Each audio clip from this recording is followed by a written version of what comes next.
नमस्कार मित्रों, मैं वंदना सुखवाल आप सबका स्वागत करती हूँ अपने YouTube चैनल पर। हिंदी विषय प्रश्नोत्तर श्रृंखला के अंतर्गत आज मैं आपके लिए एक और प्रश्न पत्र लेकर आई हूँ। आशा करती हूँ कि आपको पसंद आएगा। चलिए देखते हैं प्रश्न संख्या 31। सस्वर वाचन का अभ्यास कराने के लिए सबसे उपयुक्त साधन क्या है? सस्वर वाचन का पूछा है। आदर्श वाचन, अनुकरण वाचन, सामूहिक वाचन, पाठ्यपुस्तक। तो यहाँ पर हमारा आंसर होगा ऑप्शन सी, सामूहिक वाचन। 32। मौन वाचन कब शुरू करना चाहिए? तीसरी कक्षा से, चौथी कक्षा से, छठी कक्षा से, दूसरी कक्षा से। तो यहाँ पूछा है शुरू करना चाहिए, ठीक है, अर्थात कर सकते हैं। तो ऑप्शन ए, तीसरी कक्षा से मौन वाचन की शुरुआत की जा सकती है। 33 देखिए क्वेश्चन। साइलेंट रीडिंग किसकी रचना है? बुक का नाम है साइलेंट रीडिंग और इसके राइटर का पूछा है। ए डेचेंट, बी स्मिथ, सी ब्राइन, डी पिंटर। तो हमारा आंसर होगा ऑप्शन सी, ब्राइन। 34 देखिए। रेडियो की सीमाओं को कौन सा श्रव्य साधन दूर करता है? रेडियो की सीमाओं को। ए ग्रामोफोन, बी लिंग्वाफोन, सी टेप रिकॉर्डर, डी उक्त कोई नहीं। तो यहाँ हमारा आंसर होगा टेप रिकॉर्डर। देखिए कैसे रेडियो पर कार्यक्रम प्रसारित होते हैं और उन कार्यक्रमों का एक निश्चित समय होता है। एक निश्चित समय निकलने के बाद हम उन कार्यक्रमों को दोबारा नहीं सुन सकते। लेकिन टेप रिकॉर्डर में क्या होता है कि कोई भी शैक्षिक कार्यक्रम होता है उसे हम रिकॉर्ड करके रख सकते हैं और जब भी हमारे समय की सुविधा होती है हमें, तो उस समय अनुसार हम उसे बार बार सुन सकते हैं। तो इसी संदर्भ में ये प्रश्न पूछा है कि रेडियो की सीमाओं को कौन सा श्रव्य साधन दूर कर सकता है? तो वो होगा टेप रिकॉर्डर। ग्रामोफोन देखिए, ग्रामोफोन किस यूज़ आता है? तो गीत संगीत की शिक्षा देने के लिए ग्रामोफोन का प्रयोग किया जाता है। लिंग्वा से आप याद रखिए लैंग्वेज, लिंग्वा लैंग्वेज। तो भाषा की शिक्षा देने के लिए लिंग्वा फोन का प्रयोग किया जाता है, ठीक है। चलिए आगे देखेंगे। ये प्रश्न आ ही गया यहाँ पे देखिए। 35। लिंग्वा फोन कैसा शैक्षिक उपकरण है? तो दृश्य श्रव्य कोई नहीं। तो यहाँ हमारा आंसर हो जाएगा ऑप्शन बी, श्रव्य। जिस उद्देश्य के लिए परीक्षण तैयार किया जाता है यदि वह उसकी पूर्ति करता है तो वह कहलाएगा। देखिए उद्देश्य निर्धारित किया और उस उद्देश्य को हमने प्राप्त कर लिया तो ऐसा परीक्षण कहलाएगा कौन सा? वैध, विश्वसनीय, वस्तुनिष्ठ, विषय परक। तो हमारा आंसर होगा ऑप्शन ए, वैध परीक्षण। 37 क्वेश्चन नंबर देखिए। उपलब्धि परीक्षण निर्माण में समंकन योजना बनाने का उद्देश्य है। उपलब्धि परीक्षण के लिए पूछ रहा है समंकन योजना के विषय में। निर्णय संबंधी असंगति को दूर करने में सहायता प्रदान करता है। बी प्रश्नों की संख्या निर्धारित करना, सी छात्रों की कठिनाइयों का निर्धारण करना, डी उक्त सभी। तो हमारा आंसर होगा डी उक्त सभी। अब देखिए 38। सीसीई प्रणाली में A1 ग्रेड कितने प्रतिशत अंक प्राप्त करने वाले छात्र को प्रदान की जाती है? A1 ग्रेड के लिए पूछा है। Option A 91 to 100, option B 81 to 90, option C 90 to 100, option D 71 to 80। तो हमारा आंसर हो जाएगा ऑप्शन ए 91 to 100, ठीक है। चलिए अगला देखेंगे 39। उपचारात्मक शिक्षण का उद्देश्य है। उपचारात्मक शिक्षण के लिए पूछा है छात्रों की त्रुटियों का पता लगाना, विषय के प्रति रुचि उत्पन्न करना, छात्रों का पिछड़ापन दूर करना, छात्रों की प्रगति का ज्ञान प्राप्त करना। तो यहाँ ऑप्शन हमारा सी आंसर हो जाएगा, छात्रों का पिछड़ापन दूर करना। देखिए छात्रों की त्रुटियों का पता लगाना तो होता है निदानात्मक, ठीक है, और त्रुटियों का पता लगाकर उन त्रुटियों को दूर करना होता है उपचारात्मक। तो अगर निदानात्मक शिक्षण का पूछते हैं तो छात्रों की त्रुटियों का पता लगाना, ठीक है। तो यहाँ उपचारात्मक का पूछा है छात्रों का पिछड़ापन दूर करना। 40। CBSE ने किस वर्ष 10वीं बोर्ड परीक्षा में सतत एवं समग्र मूल्यांकन प्रणाली लागू कर दी। तो देखिए, वर्ष 2010-11, वर्ष 2009-10, वर्ष 2009, वर्ष 2008। तो यहाँ आंसर होगा वर्ष 2010-11। 10वीं में 2010-11, 9वीं क्लास में 2009-10 में। ये तो हुआ माध्यमिक स्तर पे, ठीक है। अब देखेंगे प्रारंभिक स्तर पे कब लागू किया गया। तो प्रारंभिक स्तर पर कक्षा 1 से 5 तक 2004 और 5 17 चलते हैं ना, उस तरह से। और कक्षा 6 से 9 तक 2006-7, ठीक है। तो इस बार इस पेपर में कक्षा 10 का पूछा गया, हो सकता है अगली बार कक्षा 9 का पूछा भी जाए। और प्रारंभिक कक्षाओं के बारे में भी पूछ सकते हैं कि प्रारंभिक स्तर पर सतत एवं समग्र मूल्यांकन प्रणाली कब लागू की गई, तो हमें ये पता होना चाहिए। अब देखिए गद्यांश से रिलेटेड प्रश्न है। तो प्रश्न संख्या 41 से लगाकर हमें गद्यांश को पढ़कर उत्तर देने हैं, ठीक है। चलिए, जब कुछ एक व्यक्ति लाखों लोगों के भाग्य की डोर अपने हाथ में थामे रहेंगे, तब तक जीवन का यह रूप कृत्रिम, अस्वाभाविक और असभ्य बना रहेगा। अतः हमें उन सबको इस पाशविक चक्र से मुक्त कराने की कोशिश करनी चाहिए। इसलिए सामाजिक भेदभाव, आर्थिक विषमता और राजनीतिक तानाशाही को मिटा दिया जाना चाहिए। जहाँ तक हमारे देश का संबंध है, गांधी जी ने इनके खिलाफ संघर्ष किया और उनका सारा संघर्ष अहिंसा की भावना पर आधारित रहा। उनके अनुसार अहिंसा का अर्थ है सर्वोदय। जहाँ आपको इम्पोर्टेंट लगे उनको आप अंडरलाइन करते जाइए। सबका कल्याण, सबका उदय।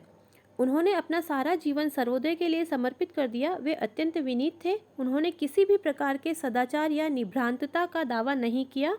उन्होंने धैर्यपूर्वक दूसरों के विचारों को सुना और ऐसे लोगों का साथ कभी भी अपना माथा गर्म नहीं किया। इसी प्रकार धैर्य आज के संसार में विजयी हो सकता है। इसलिए गांधी जी का जीवन लोगों का आदर्श बन गया, मानवता के लिए आशा है और उसके भविष्य के लिए एक प्रेरणा। इससे रिलेटेड प्रश्न देखेंगे। क्वेश्चन नंबर 41, इनमें से सार्वनामिक विशेषण किसमें हैं। देखिए, गांधी जी ने इनके खिलाफ संघर्ष किया, इस पाशविक चक्र से मुक्त कराने। इसके अनुसार अहिंसा का अर्थ है वे अत्यंत विनीत थे। तो यहाँ पर हमारा आंसर होगा ऑप्शन बी, इस पाशविक चक्र में। तो देखिए, पाशविक संज्ञा से बना हुआ है और इस संज्ञा के जो स्थान पर प्रयुक्त होते हैं वो कहलाते हैं सर्वनाम। तो यहाँ पर सार्वनामिक विशेषण पूछा है, तो यहाँ पर हो जाएगा इस। आगे देखेंगे क्वेश्चन नंबर 42, इनमें से प्रत्यय से निर्मित शब्द कौन सा है। प्रत्यय निर्मित शब्द पूछा है, तो धैर्य, कुछेक, खिलाफ, कोशिश। तो यहाँ पर हो जाएगा हमारा, इसमें देखिए बोनस दिया गया था क्योंकि यहाँ पर धैर्य में भी प्रत्यय है, यह प्रत्यय है, और कोशिश में इश प्रत्यय है, ठीक है। ये इश उर्दू का प्रत्यय है जो हिंदी में लिया गया है, जैसे परवरिश, ख्वाहिश, कोशिश, ठीक है। 43 देखेंगे, इनमें से कौन सा शब्द संधि का उदाहरण नहीं है। नहीं जहाँ आता है आप उसको या तो सर्कल कर दीजिए या फिर उसको डार्क अंडरलाइन कर लीजिए।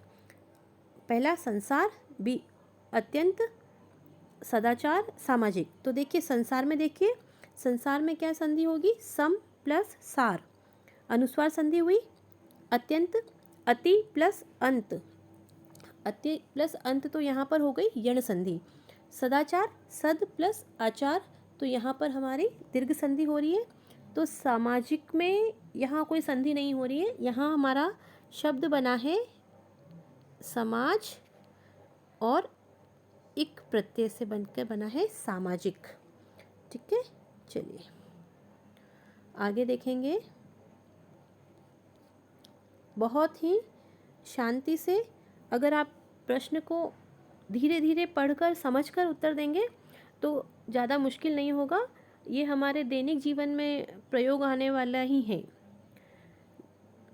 भाषा हमारे जीवन का भाग है, बस थोड़ी सी उसकी व्यावहारिक और जो उसका प्रयोग करने का, जो हम बोली में और भाषा में उसको प्रयोग करते हैं, तो जो पुस्तकीय भाषा होती है उसमें और हमारे बोलने में थोड़ा अंतर होता है, इसलिए हमें दिक्कत होती है। चलिए, और हमारी राजभाषा है वैसे हिंदी, तो हमें परेशानी होनी नहीं चाहिए। ठीक है। अस्वाभाविक शब्द में इनमें से क्या है? संधि और समास, समास और उपसर्ग, उपसर्ग और प्रत्यय, उपसर्ग और संधि। तो यहाँ पर देखिए उपसर्ग और प्रत्यय भी है, समास भी है। तो उपसर्ग और प्रत्यय कैसे? तो यहाँ अ उपसर्ग है, स्वभाव शब्द है और इक प्रत्यय है। अ उपसर्ग है, स्वभाव शब्द है और इक प्रत्यय है। और यहाँ समास कैसे होगा? स्वाभाविक नहीं है जो अस्वाभाविक। ठीक है। चलिए, अब 45 क्वेश्चन देखिए। इनमें से किसमें विशेषण का प्रयोग नहीं हुआ है? लाखों लोगों के, आर्थिक विषमता, अहिंसा की भावना, एक प्रेरणा। तो देखिए लाखों, आर्थिक, एक, तो हमारा ऑप्शन सी आंसर हो जाएगा अहिंसा की भावना।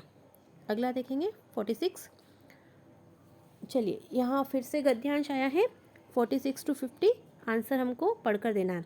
वह बालक अपने जीवन में संघर्ष ही करता रहा। लोग उससे कहते हैं कि यदि तुमने बचपन में पढ़ाई की होती तो ऐसे दिन नहीं देखने पड़ते। वह बचपन में पढ़ने भी गया, लेकिन देवनागरी लिपि को वह नहीं समझ सका। वह अक्सर आम के पेड़ पर चढ़कर कच्चे पक्के आम तोड़ता और दिन गुजारता। कभी वह दीवार पर चढ़कर बैठ जाता, प्यास लगने पर वह पानी पीता और फिर दोस्तों के बीच चला जाता। वह एक भी पुस्तक ठीक से नहीं पढ़ पाया। खाने में उसे उड़द की दाल पसंद थी। उसकी ये आदतें ही उसकी गरीबी और बेकारी का कारण बन गई, लेकिन उसने अब भी उम्मीद और आशा नहीं छोड़ी है। चलिए 46 क्वेश्चन देखिए। इनमें से कौन सा शब्द स्त्रीलिंग नहीं है? लिपि, पढ़ाई, समझ, संघर्ष। तो लिपि होती है, पढ़ाई की जाती है, समझ होती है, संघर्ष किया जाता है। ठीक है। वाक्य में प्रयोग करके देखेंगे तो लिंग पहचानने में दिक्कत नहीं होगी। 47 देखिए। इनमें से कौन सा शब्द कारक परसक के साथ प्रयुक्त होने पर ही बहुवचन में रूप बदलता है? ए बालक, पुस्तक, दीवार, दाल। तो यहाँ हमारा आंसर होगा ऑप्शन ए बालक। इसे बालक खेलते हैं। खेलते हैं तो बहुत सारे बालकों के लिए आया, लेकिन बालकों ने खेल खेला, तो ने यहाँ कारक परसक हुआ तो उसका बहुवचन में रूप बदल गया। ठीक है। चलिए अगला देखेंगे। तुमने पढ़ाई की होती तो ऐसे दिन नहीं देखने पड़ते। यह वाक्य किस प्रकार का है? सामान्य भूत, हेतु हेतु मद भूत, अपूर्ण भूत, आसन्न भूत। तुमने पढ़ाई की होती तो, अगर तुमने ध्यान दिया होता तो हेतु हेतु मद भूत। ठीक है। चलिए 49। इनमें से वह शब्द बताइए जिसका वचन अथवा लिंग किसी भी परिस्थिति में नहीं बदलता। आलसी, दिन, लिपि। तो यहाँ हो जाएगा ऑप्शन बी पानी। देखिए ये प्रश्न पहले भी आ चुका है और वहाँ ऑप्शन था जल। ठीक है। इनमें से पुल्लिंग शब्द बताइए। उम्मीद, आशा, बेकारी, बचपन। बहुत ही आसान है, वाक्य प्रयोग करके देखिए तो हमारा आंसर हो जाएगा ऑप्शन सी बचपन। 51 प्रश्न देखेंगे। आपका जीवन मंगलमय हो ऐसी हम इच्छा करते हैं, ऐसी हम आशा करते हैं। तो ये किस प्रकार का वाक्य हुआ? इच्छावाचक, संदेहवाचक, संकेतवाचक, विधानवाचक। और option A is the correct answer, इच्छावाचक। देखिए अर्थ के आधार पर 8 भेद होते हैं वाक्य के, है ना। तो आपने अगर प्रश्न पत्र देखे होंगे, मेरा पिछला वाला वीडियो भी देखिएगा हिंदी का, तो उसमें मैंने बताया था कि इससे रिलेटेड जो वाक्य की संरचना से रिलेटेड, उनके भेदों से रिलेटेड प्रश्न कम से कम 2 या 3 प्रश्न हर पेपर में पूछे गए हैं। तो आप ये याद कर लेंगे तो आपके कम से कम 2-3 प्रश्न तो ऐसे ही तैयार हो जाएंगे और प्रतियोगिता परीक्षा में चूँकि एक एक प्रश्न का बहुत ही ज़्यादा महत्व होता है, तो हम किसी भी चीज़ को स्किप नहीं कर सकते। ठीक है, चलिए 52 देखिए, मेरा बड़ा भाई निशांत जासूसी पुस्तकें अधिक पढ़ता है, इस वाक्य में उद्देश्य का विस्तार है। अगर आप मेरा पिछला वीडियो देखेंगे तो वहाँ पर यही प्रश्न है, उसमें मैंने आपको बताया था कि वहाँ पर उद्देश्य की जगह क्या पूछा था, विधेय, और विधेय है पढ़ता है, और यहाँ पूछ लिया उद्देश्य अर्थात कर्ता। तो यहाँ पे कर्ता का विस्तार पूछा है, वहाँ पर क्रिया का विस्तार पूछा था। तो हमारा आंसर हो जाएगा ऑप्शन सी, मेरा बड़ा भाई। और यहाँ विधेय का विस्तार क्या है, जासूसी पुस्तकें अधिक। ठीक है, चलिए देखिए, इसलिए प्रीवियस ईयर्स के पेपर्स हमारे लिए देखना कितना ज़रूरी होता है। क्वेश्चन घुमा फिरा के उसी तरह से आते हैं। चलिए अगला देखिए 53, वर्ण अर्थ के आधार पर वाक्य का कौन सा भेद इनमें से नहीं है। फिर से देखिए, वाक्य के भेद से प्रश्न आ गया है, विस्मयादिबोधक, विधानार्थक, मिश्र और प्रश्नात्मक। तो अर्थ के भेद पर मिश्र नहीं है, मिश्र क्या है, रचना के आधार पर है, तो मिश्र सरल और संयुक्त। 54 देखिए, पाखंडी व्यक्ति के लिए उपयुक्त मुहावरा है, बछिया के ताऊ, बगुला भगत, पैतरेबाज, माइका लाल। तो बगुला भगत हो जाएगा हमारा करेक्ट आंसर। बछिया के ताऊ का मतलब होता है मूर्ख व्यक्ति, पैतरेबाज जो अत्यंत चतुर चालाक होता है, और माइका लाल होता है, आप बताइएगा मुझे कमेंट बॉक्स में माइका लाल का क्या अर्थ होता है मुहावरे का। ठीक है, चलिए 55 का देखिए, जमात में करामात का अर्थ है, जमात में रहने वाले लोग खुराफात करते हैं, जमात में रहकर लोग गड़बड़ियाँ करते हैं, साथ में रहने से कुछ ना कुछ गड़बड़ होती है, एकता में शक्ति होती है। तो यहाँ हमारा आंसर होगा डी, एकता में शक्ति होती है। भाषा में बिंब के प्रकार हैं, भाषा में बिंब के 2, 1, 7, 4। वैसे आंसर 4 होगा, लेकिन इस पर भी वो मिला था बोनस। ठीक है, कौन कौन से होते हैं 4 प्रकार बिंब के, श्रव्य बिंब, दृश्य बिंब, भाव बिंब और विचार बिंब। श्रव्य बिंब यानी सुनकर जो हमारे मस्तिष्क में चित्र बनता है वो श्रव्य बिंब होता है। दृश्य बिंब देखकर जिसके हम मस्तिष्क में कल्पना करते हैं उसका चित्र बनाते हैं, दृश्य बिंब। और भाव बिंब वास्तविकता से परे किंतु भाव की दृष्टि से जो स्वीकार्य होता है। जैसे गाय हमारी माता है, तो गाय वास्तव में हमारी माता नहीं होती, लेकिन ऐसा हमारा भाव है कि गाय हमारी माता है। और विचार बिंब जो विचारों का हम निर्माण करते हैं हमारे मस्तिष्क में, उसको विचार बिंब कहते हैं। ठीक है, तो ये प्रश्न इस पर बोनस दिया गया था, अगर नहीं होता तो इसका ऑप्शन होता डी 4। भाषा सीखने का स्वाभाविक और मनोवैज्ञानिक क्रम है। देखिए, स्वाभाविक और मनोवैज्ञानिक क्रम से पूछा है, तो देखिए LSRW, लिसनिंग सुनना, स्पीकिंग बोलना, रीडिंग पढ़ना, राइटिंग लिखना। तो हमारा ऑप्शन सी हमारा करेक्ट आंसर हो जाएगा। ठीक है, चलिए अगला देखेंगे 58, भाषा शिक्षण के सिद्धांत हैं। बहुत सा सरल सा प्रश्न है, प्रेरणा, क्रिया द्वारा सीखने का सिद्धांत, जीवन से जोड़ने का सिद्धांत, उपयुक्त सभी। भाषा दक्षता कौशल विकास किया जा सकता है शुद्ध उच्चारण से, लिपि व वर्तनी का सही ज्ञान कराकर, शब्द रचना का ज्ञान कराकर, उक्त सभी प्रकार से। ठीक है, रचना शिक्षण के मुख्य रूप होते हैं 5, 2, 3, 7। तो हमारा आंसर होगा 2। कौन कौन से होता है, मौखिक और लिखित। ठीक है, तो ये थे हिंदी के प्रश्न। इसको 2 या 3 बार देखेगा और बार बार इसके आप इनको सुनकर और है ना वीडियो को पॉज करके आप इनके आंसर खुद से ढूंढने की कोशिश करिएगा। 2-3 बार देखेंगे तो बहुत इजी है, समझ में आ जाएगा। लगभग भाषा कौशल से और वाक्य के भेदों से, संज्ञा सर्वनाम से, और उद्देश्य और विधेय वाले जो प्रश्न हैं कर्ता क्रिया में, वो लगभग सभी पेपर में आए हुए हैं। तो आप इसकी विशेष प्रैक्टिस करें, और इसी शुभकामना के साथ बहुत बहुत धन्यवाद कि आप हर प्रतियोगिता परीक्षा में सफल हों। धन्यवाद।